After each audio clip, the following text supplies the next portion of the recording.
Nothing happens, nobody comes, nobody goes. It's awful. Neither God's nor Beckett's characters find purpose in what they are doing. Some wait, some fight, they both can't find meaning. It's so absurd. How did the characters deserve that kind of fate? There is that daunting personal fate that is uncertain. Is there hope for something more, or not? God's left those he valued and didn't notice what impact he had on them. And even that he valued them so much until he separated himself from them. In search of that meaning, people lose sight of the here and now. In search of tomorrow, today vanishes, and one might uncautiously step over a boundary, just like God's, and ruin something precious forever. Don't let us do anything, it's safer. Let's wait and see what he says. Who? Godot. Good idea. Guts heard those words from Godot and didn't want to believe them until he was again alone in the nearby cave where Casca also once was. In darkness and under pressure by his inner beast, he realizes that he is doing the same mistake yet again. If his choice was to continue his rampage in some kind of a meaningful killing spree, Guts would be chasing that imaginary truth that was in his head before leaving the Band of the Hawk. Good thing that he came back and could hear what Godot had to say. We could start all over again, perhaps. That should be easy. It's the start that's difficult. You can start from anything. Yes, but you have to decide. Godot offers Guts some wise words.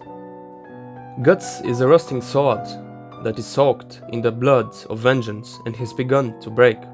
All irreplaceable was left behind by him. Casca was left and now she is gone. By chasing the vengeance of his fallen brothers, Guts will lose what little precious people have left. Godot urges him to not make that mistake of becoming of steel and forgetting his humanity. Godot is the idea of a human, relentless in his pursuit of something meaningful, but forgetful of what makes life worthy of living.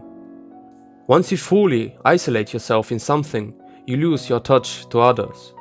The meaning of Godot's message is to not lose sight of human company and love. Amidst hatred, vengeance, and war that will inevitably happen, one has to reforge the steel he is made out of in order to be reborn good again. A good sword, even if it rusts and dulls, has good steel that never rusts left over in the wick. That steel's the ultimate steel, even if it cracks. If you return it to the fire, it's sure to be reborn. Tell this to that fool. Don't turn out like me. With these last sentences, Godot says his last moralistic words as he repairs the Dragon Slayer. In the search for meaning, people lose themselves in repetitiveness and hopelessness. The waiting for God or purpose is not an easy or fast task, but it is human. In that anticipation for Godot, the two characters of the play are at the very least together, which makes the whole thing bearable and slightly comical. Berserk's Godot pushes forward the message of not sinking in some wild quest for personal meaning or revenge, because, as we clearly see in Guts' experience, it can often lead to losing one's loved ones, and people regret their decision that could have been modified or not taken at all. Tomorrow, when I wake up, or think I do, what shall I say of today? That with Estragon, my friend, at this place, until the fall of night, I waited for Godot?